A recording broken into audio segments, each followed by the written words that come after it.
Assalamualaikum warahmatullahi wabarakatuh. Jumpa lagi dengan kita, mahasiswa PPD PGSD 1 gelombang 2 tahun 2024. Dan dalam kesempatan yang luar biasa ini kita akan saling sharing pengalaman kita saat melaksanakan PPL 1 di sekolah masing-masing. Dan kita akan kolaborasikan dengan mata kuliah PPK. Kita akan bahas tentang Where to. Nah, kira-kira apa sih Where to? Maka kita akan bahas bersama di kesempatan kali ini. Tapi sebelumnya kita perkenalan dulu anggota kelompok kita, mulai dari kanan, silakan Pak Suci. Perkenalkan, nama saya Suci Rahmawati. Baik, saya Puji Rahayu. Perkenalkan, nama saya Samira Ardiatama. Saya Iqbal Chandra Maulana. Dan saya Lembus Nobinarani. Saya Dian Dwi Anugrahini. Saya Siti Fatimah Sangada. Oke, jadi kita sudah kenalan, maka kita langsung ngobrol santai aja teman-teman. Kita akan bahas tentang Where to gitu ya. Kita akan membahas topik tentang PPK ini, di mana Where to itu kan terdiri dari 7 huruf gitu ya, akan menunjukkan komponen masing-masing dari Where to itu sendiri. Dimulai yang pertama, kita bakal ngobrol tentang W dulu, yaitu Where. Kita akan sharing mungkin dari Mbak Fatimah terlebih dahulu. Nah, kira-kira Mbak Fatimah berdasarkan pengalaman kemarin, untuk tujuan pembelajarannya itu apa saja sih Mbak, dan kenapa tujuan pembelajaran itu dirancang sedemikian rupa? Jadi untuk tujuan pembelajaran yaitu guru mengajar kelas 1 untuk mata pelajaran matematika. Topiknya atau materinya adalah bangun data. Tujuannya ada 3, yaitu yang pertama melalui pengamatan benda konkret, peserta didik dapat membedakan bentuk bangun data dengan tepat. Yang kedua yaitu melalui diskusi kelompok, peserta didik mampu menghitung bangun data dengan tepat. Dan yang ketiga, melalui kegiatan membuat tangram atau bentuk bangun data, peserta didik mampu menyusun bangun data menjadi bentuk tertentu dengan tepat. Oke, berarti ada 3 tujuan pembelajaran tadi ya. Oke, ada membedakan, menghitung, dan juga menyusun bentuk-bentuk bangun data. Menarik sekali karena ini di kelas 1 ya. Terus kenapa kok tujuan itu disusun, kira-kira atas pertimbangan apa saja Mbak Fatimah? Jadi alasan guru menyusun 3 tujuan tersebut, yang pertama, tujuan tersebut merupakan turunan dari capaian pembelajaran untuk fase A terutama di kelas 1. Jadi tujuan tersebut disusun agar nantinya di akhir fase peserta didik itu mampu menguasai kemampuan yang diminta di fase A, khususnya untuk mata pelajaran matematika elemen bangun. Terus alasan yang kedua yaitu tujuan pembelajaran tersebut disesuaikan dengan kemampuan dan perkembangan peserta didik untuk kelas 1. Jadi peserta didik kelas 1 itu sudah dapat membedakan untuk benda-benda konkretnya dan sudah dapat menyusun dan mengklasifikasikan atau melakukan bentuk benda nyata ke dalam bentuk-bentuk tertentu. Jadi 2 alasan itu yang jadi alasan guru untuk menyusun 3 tujuan pembelajaran tersebut. Jadi tujuan pembelajaran itu tidak disusun dengan sembarang, tapi tetap mengacu pada capaian pembelajaran, turunan dari capaian pembelajaran itu sendiri. Oke, kita juga pernah belajar tentang konsep UBD atau Understanding by Design. Di situ kan ada 6 aspek pemahaman untuk tujuan kerja ya Pak. Ya. Nah, kira-kira dari tujuan pembelajaran tadi yang sudah dirancang oleh Mbak Fatimah, kira-kira tujuan itu termasuk yang mana sih? Kalau dilihat dari 6 aspek untuk kerja, 3 tujuan tersebut itu termasuk aspek yang pertama, yaitu mampu menjelaskan. Jadi peserta didik mampu menjelaskan, menghitung, membedakan, dan menyusun bangun data sesuai dengan instruksi guru dan secara tepat. Oke, karena masih fase A ya, kelas 1, jadi masih level yang sederhana. Oke, terus kalau berdasarkan pengalaman kemarin Mbak Fatimah, kriteria apa aja sih yang akan dinilai untuk peserta didik itu sendiri? Untuk kriteria kan ada 3 tujuan, yang membedakan dan menghitung itu berupa soal. Jadi untuk kriterianya benar dan salah. Terus misal benar 1 poin, salah berarti 0. Terus yang untuk yang tujuan yang 3 itu membuat tangram atau menyusun bangun data menjadi bentuk tertentu. Nah, kriteria yang digunakan guru itu berdasarkan rubrik penilaian. Nah, jadi guru itu menggunakan rubrik untuk menyusun bangun data, di mana rubriknya tersebut terdiri dari 4 poin. Untuk poin 1 itu poin yang paling rendah, dan poin 4 itu untuk poin yang paling tinggi. Jadi rubriknya juga disusun cukup sederhana karena untuk memudahkan guru maupun peserta didik itu sendiri ya Pak. Iya. Oke, itu tadi komponen yang pertama teman-teman ada way atau where it is going and why. Jadi kita akan menjelaskan bagaimana tujuan tadi dan juga kenapa sih tujuan itu bisa disusun sedemikian rupa. Nah, next kita akan berlanjut ke komponen kedua yaitu H atau hook the student, bagaimana rancangan pembelajaran itu mengikat para peserta didik. Nah, kita akan sharing dengan Mbak Dian di sini. Oke, Mbak Dian, kemarin kalau boleh tahu mengajar kelas berapa Mbak Dian? Kemarin kebetulan pada saat PPL saya itu mengajar kelas 3C di SDIT Nurhidayah. Oke, SDIT Nurhidayah Surakarta. Oke, nah berdasarkan pengalaman kemarin nih Mbak waktu PPL 1, gimana sih cara Mbak Dian untuk menggugah pemikiran peserta didik itu supaya terlibat secara aktif untuk menyampaikan ide-idenya dan bisa untuk melakukan unjuk kerja di dalam pembelajaran Mbak Dian? Kemarin berdasarkan pengamatan selama observasi dan juga praktik mengajar terbimbing di kelas 3C itu, peserta didiknya itu cenderung memiliki tingkat keaktifan yang tinggi. Hal tersebut itu bisa ditandai dengan ketika di kelas mereka itu aktif menjawab ketika diberi pertanyaan dan juga aktif memberikan pertanyaan ketika mereka itu tidak mengetahui sesuatu. Kemudian hal tersebut bisa terjadi karena langkah awal yang diberikan oleh guru itu memberikan suatu pertanyaan pemantik di awal pembelajaran. Dari pertanyaan pemantik itu biasanya sifatnya itu terbuka, jadi jawabannya itu luas sehingga siswa itu diajak untuk berpikir kritis dan menggali rasa ingin tahu. Oke, jadi ternyata pertanyaan pemantik itu punya fungsi yang cukup urgent dalam mengawali sebuah pembelajaran. Oke, nah kemudian kita juga ingin tahu nih Mbak Dian, gimana pendekatan sih untuk menyampaikan materi sehingga nanti peserta didik itu punya minat dan rasa ingin tahu yang cukup tinggi saat pembelajaran. Baik, untuk pendekatan penyampaian materi sehingga menghasilkan minat, kebetulan peserta didik kelas 3C itu dia itu memiliki karakteristik tingkat kinestetik yang tinggi. Jadi dalam pembelajaran itu biasanya pembelajaran itu harus bersifat menarik dan interaktif, karena kalau dibuat secara biasa dengan metode ceramah itu biasanya anak-anak cenderung lebih cepat bosan dan jenuh dalam pembelajaran, gampang mengalami distraksi dari temannya yang lainnya, nanti jadi main sendiri di kelas. Kemudian pendekatannya itu adalah guru memulai pembelajaran dengan memberikan konteks interaktif yang menarik pada saat itu. Di mata pelajaran IPA dengan materi upaya hemat energi, guru itu di awal pembelajaran memberikan video di mana videonya itu menampilkan anak yang dalam kesehariannya itu boros dalam energi. Nah, kemudian anak-anak itu diminta untuk berpikir menurut kalian ini itu bagaimana, terus bagaimana upaya yang bisa dilakukan supaya kita itu bisa menghemat suatu energi. Seperti itu. Oke, maka dalam pembelajarannya sudah mengintegrasikan teknologi dan juga menggunakan contoh-contoh yang relate gitu ya dengan kehidupan sehari-hari dari peserta didik itu. Oke, Mbak Dian. Nah, selanjutnya dalam menerapkan pembelajaran itu kan pasti ada tantangan dan hambatan ya Mbak Dian waktu kemarin.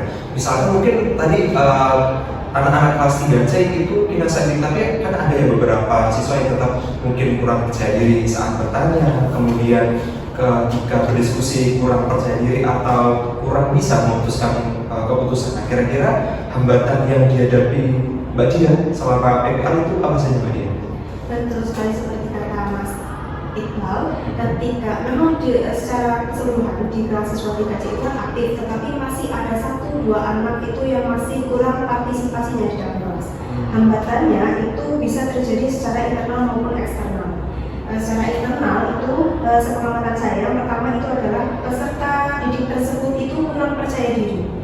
Ketika dia tidak percaya diri, dia itu jadi takut untuk mengungkapkan sesuatu atau menyampaikan pendapat biasanya.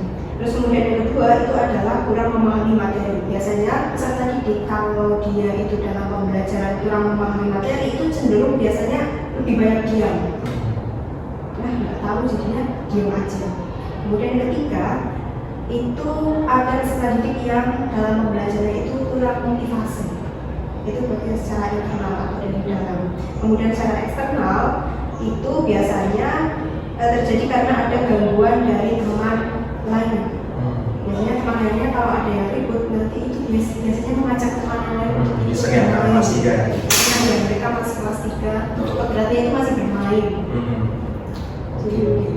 Cukup menarik ya dari pengalamannya dari kelas 3C tadi, ternyata aktif-aktif, lebih banyak kinestetik, dan memang seusianya bagi rentang usianya itu rentang berapa Mbak dia? 9? Rentang usianya itu 8 sampai 9 memang lagi aktif-aktif. Oke Mbak Dian, sharing yang cukup menarik tentang pengalamannya PPL di SD IT Nur Hidayah Surakarta. Oke, itu tadi tentang komponen yang kedua. Kita akan next berlanjut ke komponen yang ketiga. Kita akan bahas mengenai yang pertama, yaitu explore, acquire, sama experience. Yang dalam hal ini kita akan sharing bersama Mbak Syafira di sini. Oke, Mbak Syafira, kemana PPL di mana Mbak Syafira? Saya PPL di SD IT Nur Hidayah Surakarta. Berarti bareng sama Mbak Dian. Iya. Oke, satu sekolah juga. Oke, nah kita mau tahu juga nih Mbak Syafira, bagaimana sih caranya supaya Mbak Syafira ini dan guru-guru di SDIT Nur Hidayah itu mengatasi atau mengajak peserta didik supaya terlibat untuk mengeksplorasi ide. Karena kan sekarang student center gitu ya, kita nggak bisa ngasih materi sepenuhnya aja berpusat pada guru, tapi mereka yang penting untuk mengeksplorasi, mencari ide-ide dan pertanyaan-pertanyaan yang krusial untuk pembelajaran. Gimana caranya Mbak Syafira? Iya, dari pengamatan saya di kelas 5C itu guru awalnya memberikan pertanyaan tematik kepada siswa. Pertanyaan tematik ini sifatnya juga terbuka. Contohnya waktu itu saya mengajar mata pelajaran pendidikan Pancasila. Saat itu saya bertanya bagaimana jika tidak ada aturan di kelas. Nah, pertanyaan itu yang nantinya dapat membuat siswa itu berpikir dan juga merefleksikan bagaimana jika tidak ada aturan di kelasnya. Kemudian saya kemarin juga menggunakan metode pembelajaran problem based learning.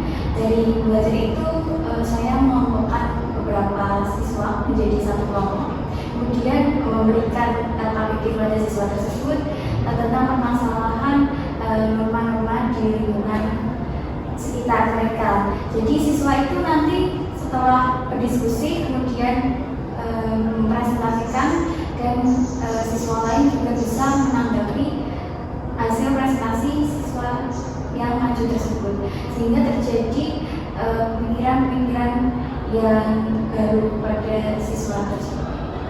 Oke, jadi sebenarnya mirip sama Mbak Dia tadi tentang pentingnya pertanyaan tematik, tapi di sini selain pertanyaan tematik juga adanya model pembelajaran yang tadi disebutkan PBL ya, problem based learning, itu juga bisa mengeksplorasi ide-ide dari diri peserta didik gitu maksudnya.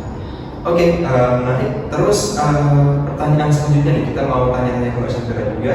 Kira-kira pengalamannya itu kan nggak cuma di kelas saja ya, masih ada pengalaman peserta didik yang ada di luar kelas yang bisa mungkin juga memberikan kontribusi untuk memperdalam atau menambah wawasan dan pemahaman peserta didik. Nah, boleh diceritakan mungkin Mbak Syafira kemarin di SDIT Nur Hidayah ya, mungkin ada pembelajaran di luar kelas yang itu mungkin memorable bagi Mbak Syafira ataupun peserta didik di sini.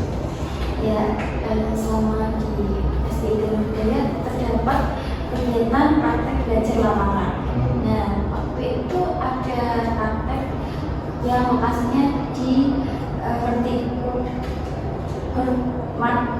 Agro Center Semarang.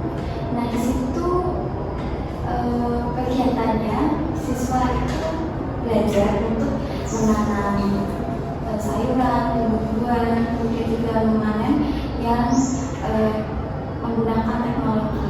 Nah, hari ini untuk mengembangkan dari pembelajaran P5, yaitu rekayasa dan teknologi.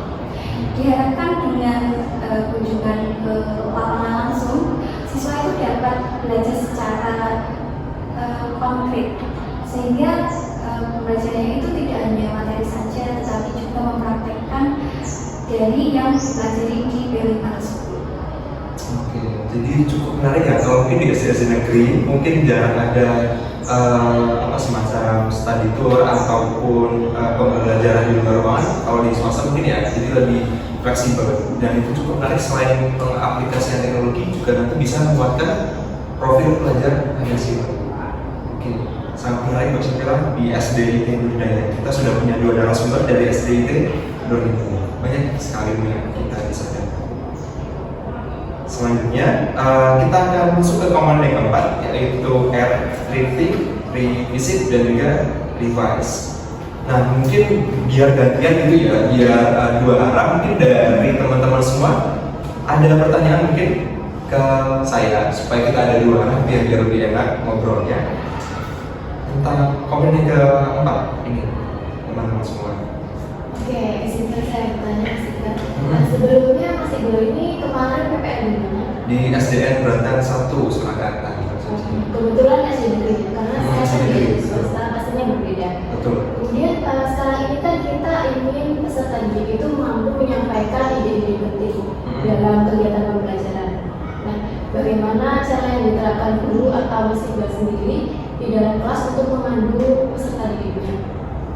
Oke, kalau berdasarkan pengalaman kemarin pastinya tidak jauh berbeda dengan bagi ataupun Mbak Syafira tentang pentingnya itu pertanyaan tematik. Dan selain pertanyaan tematik di awal, kita juga biasanya memberikan pertanyaan reflektif di akhir. Jadi tidak hanya di awal untuk menggali ketertarikan, menggali ide-ide mereka, tapi juga di akhir. Jadi setelah melalui aktivitas pembelajaran, kita juga menanyakan pertanyaan reflektif nanti untuk peserta didik. Selain itu, kita biasanya menggunakan media konkret. Misalkan waktu kemarin di kelas 6A, kita ada materi skala peluang, kita menyediakan dadu terus uang dengan jumlah yang berbeda-beda. Nanti kita lakukan percobaan bagaimana peluang misalkan munculnya mata dadu 4, mata dadu 1, dan dikombinasikan bisa jadi dengan sisi angka, sisi gambar, dan sebagainya. Jadi peserta didik selain melakukan percobaan, tapi percobaan itu juga cukup menarik. Jadi mereka tidak sepenuhnya merasa sedang belajar, tapi juga sedang bermain. Dan selebihnya mungkin kita juga sering mengadakan diskusi kelompok, mungkin sama seperti dengan teman-teman di sini semua, karena diskusi kelompok itu kan nanti akan mendorong para siswa mengeksplorasi dengan perspektif yang berbeda berdasarkan usianya mereka. Kalau misalkan guru dan peserta didik, otomatis sudut pandangnya sudah cukup berbeda, gapnya juga sudah jauh. Jadi kalau misalkan antar peserta didik dia punya perspektif yang berbeda dari seusianya, maka nanti bisa menyampaikannya lebih santai, kemudian lebih bisa menerima masukan dan menyampaikan masukan. Jadi mereka saling berbagi pemahaman dan pengalaman. Ini tuh Mas. Oke, jadi caranya lebih menggunakan benda-benda konkret yang familiar dengan siswa. Contohnya tidak dulu uang koin, itu kan familiar dengan siswa gitu ya. Yes. Oke, teman-teman yang lain mungkin ada yang ingin bertanya ke Mas Iqbal? Izinkan saya untuk bertanya ke Mas Iqbal. Oke, Pak. Tadi kan kelas 6. Iya. Nah, kelas 6 selama mengajar di kelas 6 atau selama PPL itu ada tidak produk atau pertunjukan dari peserta didiknya? Produk atau pertunjukan? Atau karya? Oke, kalau karya mungkin dari kelima, maka berarti ya kalau dalam mata pelajaran tertentu kebanyakan tidak ada, karena kita fokus ke membahas sistem pengetahuan. Produk di sini kan nggak cuma PPD aja, Iya. juga kayak KPD-nya mungkin. Oh iya, pasti ada KPD di setiap pembelajaran. KPD-nya. Saya ingin bertanya bagaimana cara bagaimana produk tadi berupa KPD tersebut dari peserta didik dapat ditetapkan berdasarkan hasil penilaian diri atau pengumuman break yang diberikan. Oke, sebelumnya sebelum membuat LKPD atau saat perencanaan KPD itu saya berkonsultasi dengan guru kelas membuat panduan rubrik itu yang sederhana. Jadi supaya guru enak, siswa juga enak. Jadi nanti kita bisa menggunakan rubrik sederhana untuk penilaian, dan setelah peserta didik sudah mengerjakan KPD, kita menilai berdasarkan rubrik itu. Kemudian kalau misalkan ada peserta didik yang memperoleh nilai memang kurang memuaskan atau perlu dinilai lagi, mereka diberikan kesempatan untuk merevisi atau memperbaiki pekerjaan mereka atas dasar pengembalian kita. Jadi nanti ada nilai tertentu dan kita ngasih catatan di situ untuk setiap kelompoknya ataupun bisa spesifik per setiap individunya. Kemudian selain itu, kalau misalnya tadi ya saat di proses pembelajaran, tadi kan ada percobaan lempar debu sama lempar koin ya. Maka nanti pas tadi kalau misalkan kayak ditanya kok ada perbedaan pendapat, maka saya dan guru itu tidak langsung menyampaikan oh itu salah saya kenapa enggak, tapi kita memberikan kesempatan kepada peserta untuk mengulangi percobaannya. Apakah apa manakah sih skala peluang yang tepat? Karena biasanya ada perbedaan pendapat, misalkan mungkin atau kurang mungkin. Nah, maka nanti tadi diminta lagi untuk melakukan percobaan itu supaya mereka oh ternyata mana percobaan yang tepat, mana yang kurang. Jadi umpan baliknya itu berdasarkan panduan atau triknya. Betul. Peserta didik diberi kesempatan untuk memperbaikinya berdasarkan modul tersebut dan juga diberi kesempatan untuk mengulangi percobaan apabila dirasa percobaannya kurang tepat atau kurang sesuai dengan tujuannya. Betul. Jadi mereka juga diberikan eksplorasi untuk mendapatkan pemahaman mereka sendiri tanpa kita menjelaskan secara langsung. Pada sini ada yang lain mungkin kan? Oh iya, Mas Iqbal. Setelah pembelajaran selesai, tentunya kita sebagai guru melakukan refleksi. Nah, pertanyaan saya adalah bagaimana peserta didik itu didorong untuk menemukan pembelajaran dan kinerja mereka. Oke, kalau berdasarkan pengalaman kemarin pasti ada pertanyaan reflektif juga di akhir sebelum closing atau penutupan pembelajaran. Nanti akan ada pertanyaan reflektif, misalkan bagaimana atau seberapa sih tingkat mereka kalau misalkan diberikan skala 1 sampai 5. Nanti biasanya kadang-kadang kan malu ya sendiri oh siapa yang 1, siapa yang 2. Karena malu, maka nanti saya biasanya memberikan semangat untuk duduk itu biar nggak lihat ataupun menjamkan mata, terus nanti biar mereka jujur dengan kemampuan mereka sendiri. Jadi kalau misalkan siapa yang formanya itu misalnya 1 dari 5 1, ada yang akan. Karena biasanya kalau misalkan nggak sesuatu kan nggak akan yang ada yang ngaku gitu loh. Mana yang pemainnya itu kurang. Kalau 1 masih, oh dikira saya nggak mengerti, oh dikira saya mungkin kurang mampu menguasai materi dan lain sebagainya. Ada stigma negatif di situ. Maka biasanya seperti itu. Atau kemarin itu kita juga pakai lembar penilaian keterampilan. Jadi saat proses diskusi, proses presentasi itu juga ada penilaian keterampilan. Kita ada yang dari guru, ada juga yang peer assessment atau penilaian dari rekan peserta didik supaya mereka juga terlibat aktif dalam penilaian. Jadi nilai itu tidak sepenuhnya dari guru, tapi juga bisa dari rekan peserta didik dalam kelompok. Menarik sekali caranya Mas Iqbal untuk melakukan refleksi tadi, bisa melalui peer assessment dan nanti juga bisa untuk siswa itu supaya tidak malu untuk menunduk tadi ya. Betul. Itu mungkin ya. Mungkin teman-teman juga punya versi masing-masing yang diterapkan masing-masing. Jadi intinya dalam komponen yang ketiga ini, keempat maaf ya, targeting, kemudian revise sama revisit, maka nanti kita lebih menguatkan lagi ya bagaimana ketika peserta didik itu kurang mencapai tujuan pembelajaran atau kurang mencapai apa yang kita inginkan gitu ya, maka nanti bisa diberikan kesempatan untuk memperbaiki pekerjaan mereka. Oke, lanjut mungkin itu kita baru 4 komponen, masih ada 3 komponen dalam itu, maka kita akan beralih ke yang kedua yaitu exhibit dan juga evaluate. Kita akan membahas tentang evaluasi di sini berarti ya. Kita mau sharing sama Mbak Puji kali ini, Mbak Puji. Oke, kalau misalkan berdasarkan PKL kemarin gimana Mbak Puji? Kalau saya itu di SD Negeri Sumber 5, Surakarta. SD Negeri Sumber 5, Surakarta. Oke, nah berdasarkan observasi ataupun praktek kemarin, bagaimana sih cara membimbing para peserta di sana untuk melakukan penilaian dan evaluasi? Karena kan mungkin kebanyakan penilaian dan evaluasi itu hanya dilakukan oleh guru semata. Tapi yang disignifikan adalah bagaimana mereka para siswa itu menilai dan mengevaluasi dari mereka sendiri. Oke, jadi berdasarkan pengalaman PPL saya di SD Negeri Sumber 5 ini, guru maupun saya itu untuk membimbing peserta didik melakukan evaluasi diri atau penilaian diri itu dengan memberikan refleksi belajar. Jadi refleksi pembelajaran ini kami lakukan di akhir pembelajaran. Jadi di akhir topik pembelajaran yang kita bahas, kita berikan refleksi pembelajaran. Nah tujuannya itu agar peserta didik itu memahami perkembangan dan kekurangan dirinya masing-masing atas topik yang baru saja mereka pelajari. Gitu. Nah kami biasanya itu memberikan refleksi belajar itu dengan memberikan pertanyaan-pertanyaan kepada peserta didik itu dikemas dalam lembaran dan diberikan gambar. Jadi selain dalam bentuk pertanyaan, kita juga memberikan gambar-gambar desain yang cukup menarik dan mereka juga tertarik di isinya. Jadi bentuk pertanyaannya itu yang pertama itu bisa bertanya tentang bagaimana sih perasaan kalian setelah mengikuti kegiatan pembelajaran ini. Nah itu kami berikan seperti emot. Jadi di lembaran itu kami berikan emot sedih, marah, senang, atau biasa saja gitu. Kemudian yang kedua, biasanya kami bertanya tentang kegiatan mana sih yang paling menarik. Mungkin dari memberikan presentasi atau mengerjakan LKPD di kelompok gitu.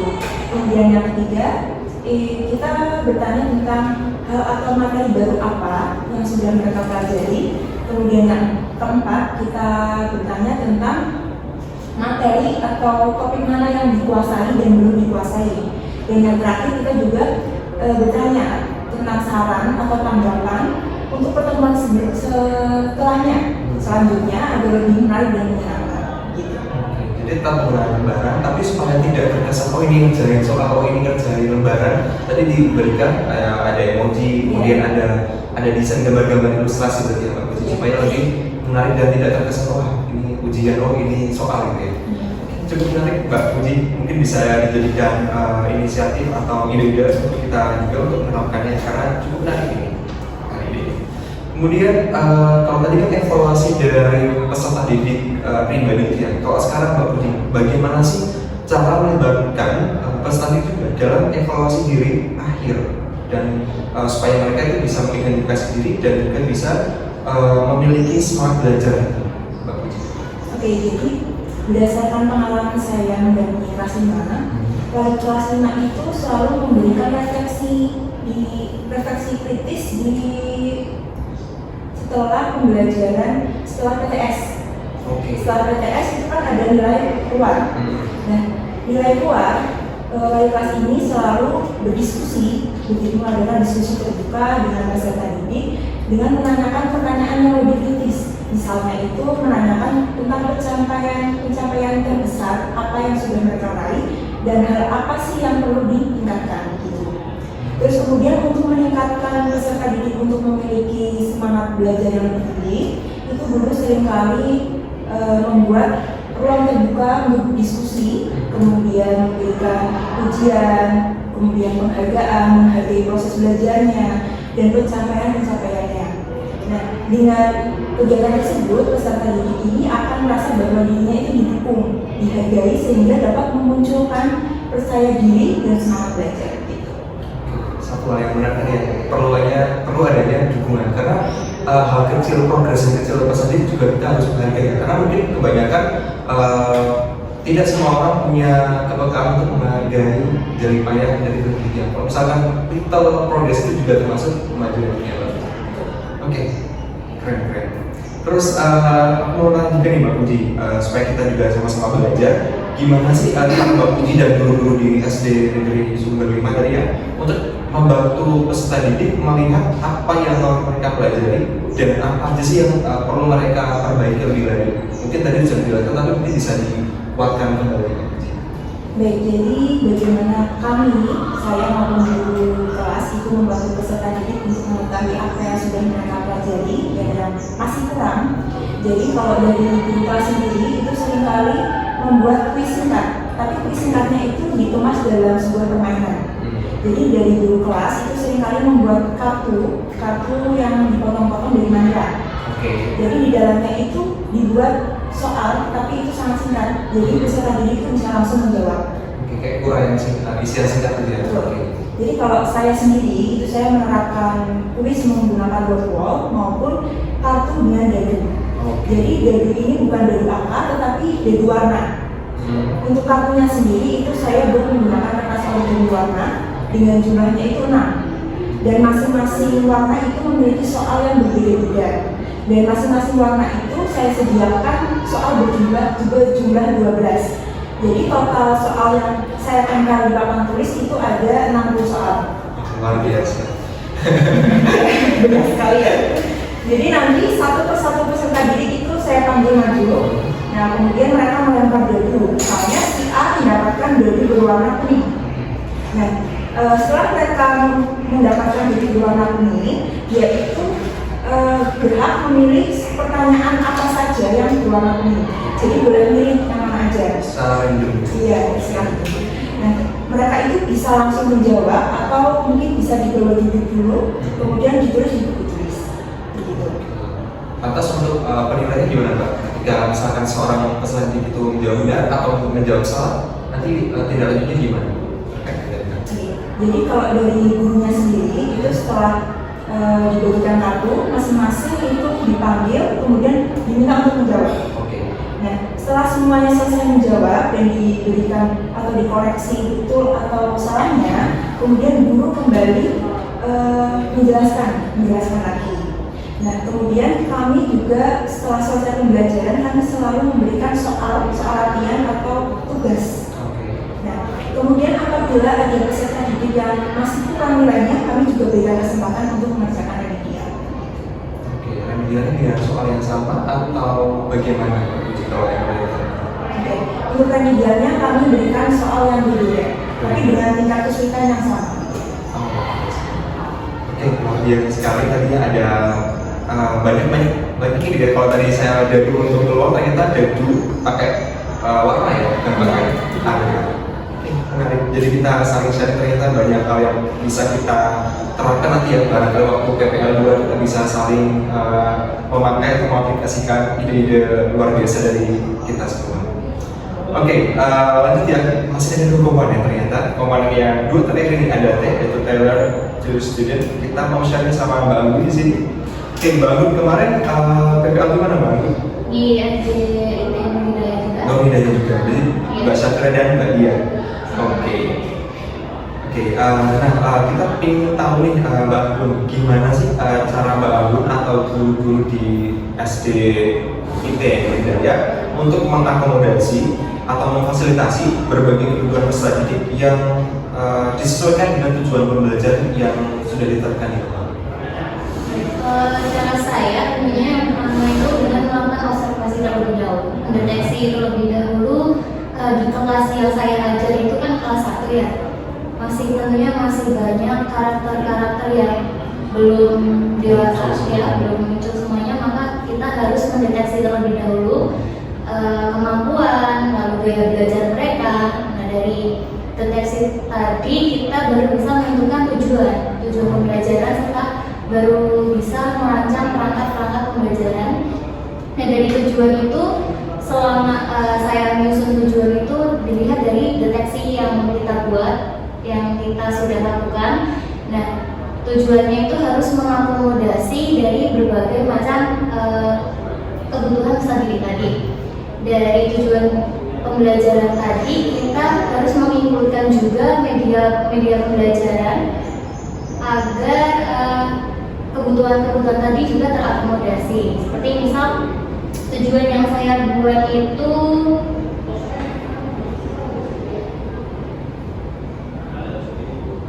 peserta didik dapat mengenali bentuk bangun data pada benda konkret dengan tepat melalui tayangan video pembelajaran. Nah, dalam tujuan yang saya buat tadi kan sudah menginkludkan media pembelajaran yang akan mengakomodasi kemampuan peserta didik. Nah, video pembelajaran tadi itu dapat mengakomodasi secara keseluruhan kebutuhan misal gaya belajar auditori, lalu kebutuhan visual dan kinestetik ya. Nah, dari video pembelajaran tadi, dari tujuan juga kita juga dapat merancang kegiatan pembelajaran dengan basis diferensiasi. Nah, dari diferensiasi konten, lalu proses, lalu produk. Nah, dari video pembelajaran tadi kan termasuk ke dalam konten kita untuk menyampaikan materi. Jadi peserta didik dapat mengakses materi dari video tadi. Lalu kalau proses itu saya melakukan berbagai macam aktivitas di kelas. Jadi dari penampilan video tadi yang kinestetik disuruh maju untuk mengungkapkan apa yang sudah mereka dapat. Lalu juga dari segi diferensiasi konten nanti peserta didik itu mendapatkan soal yang berbeda-beda. Dari yang auditori misal nanti tugasnya menyampaikan secara lisan, tadi kan bentuk bangun data pada benda konkret. Nah, nanti yang auditori saya suruh maju untuk menyampaikan lisan benda-benda apa saja yang ada di dalam kelas. Lalu yang visual dan kinestetik saya suruh menggambar benda tersebut. Oke, jadi pentingnya untuk memetakan ke kondisi yang dilihat kondisi didik, kebutuhannya atau karakteristiknya, gaya belajarnya untuk merumuskan tujuan. Jadi jangan buru-buru merumuskan tujuan, tapi observasi dulu untuk mengenali karakteristik peserta didik yang lain. Oke, keren. Tadi ada diferensiasinya sudah diterapkan. Nah, sekarang gimana sih kalau cara bangun untuk menyesuaikan cara pembelajaran? Karena kan kalau cara pembelajaran kita udah menyusun sedemikian rupa, tapi fakta di lapangan mungkin ada kondisi yang sangat dinamis, dia bisa berubah, dan ketika ada perubahan itu kita juga tetap harus memaksimalkan efektivitas pembelajaran yang kita lakukan di dalam kelas. Bagaimana Pak? Cara saya yang pertama tentunya kita akan menganalisis terlebih dahulu ya kondisinya. Misal kita mengajar untuk 2 JP, nah, ternyata ada kendala di JP yang pertama itu mungkin ada kegiatan dari sekolah, mungkin upacaranya molor atau ada event apa. Nah itu tentunya dari kita menganalisis dan memahami kondisi tersebut, kita baru bisa mereduksi lagi atau mengevaluasi tujuan pembelajaran yang sudah kita buat. Nah nanti dari tujuan yang beberapa itu manakah yang memungkinkan untuk kita lakukan pada pembelajaran tersebut. Nah nanti baru bisa direduksi. Nah terkait dengan pereduksian tujuan pembelajaran tadi tentunya juga mempengaruhi dari kegiatan pembelajarannya. Nah mungkin kita sebagai guru harus inovatif dan kreatif ya. Jadi sangat dibutuhkan sekali fleksibilitas dari sosok guru di kelas itu. Luar biasa. Tentunya juga tidak mudah, tapi jadi tantangan tersendiri ya. Kalau kita bisa mengatasinya, kita ada rasa kepuasan, kita ada rasa apresiasi kepada diri kita sendiri sudah mengatasi tantangan.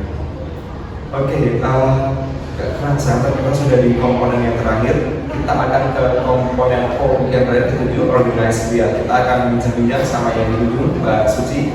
Oke, kita mau tahu nih Mbak Suci berkaitan dengan organize. Kalau berdasarkan pengalamannya Mbak Suci, pengalaman belajar apa sih yang paling baik gitu ya? Mungkin semuanya baik, tapi mungkin diambil salah satu yang paling baik sehingga bisa mengembangkan dan memperdalam pemahaman dari peserta didik di sekolah atau PPL Mbak Suci.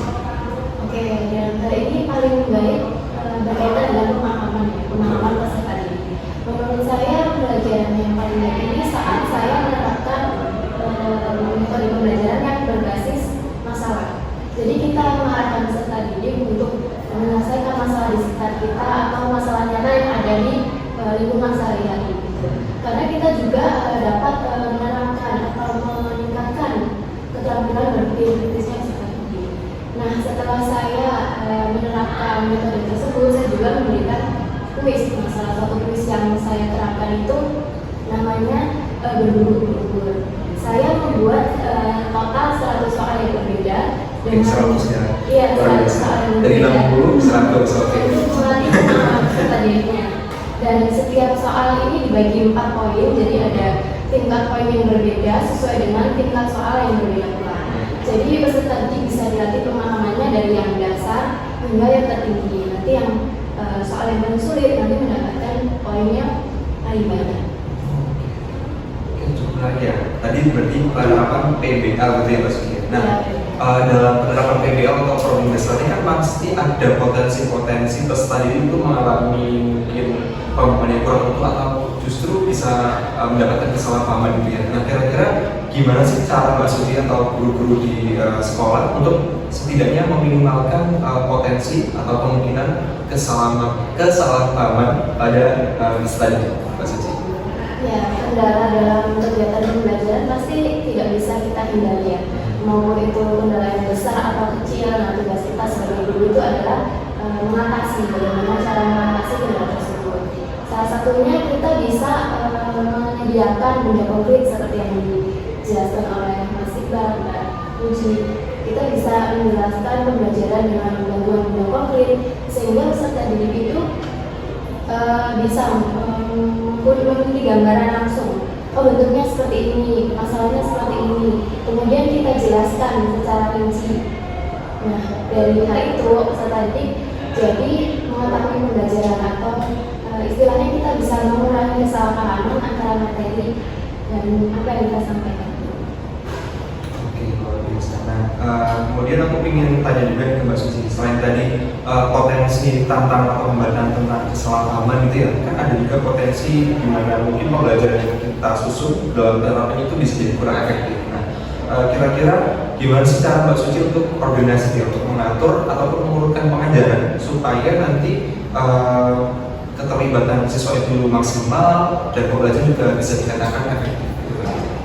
Nah, pengalaman saya yang paling sulit itu bagian mengatur waktu ya.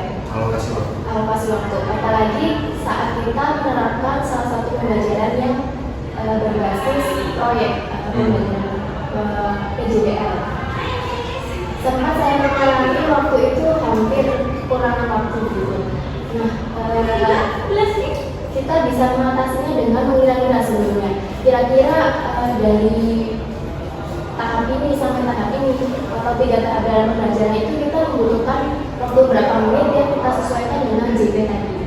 Nah, supaya tidak ada kendala dalam manajemen waktu. Nah, untuk berkaitan dengan proyek ini saya ingin sharing sedikit.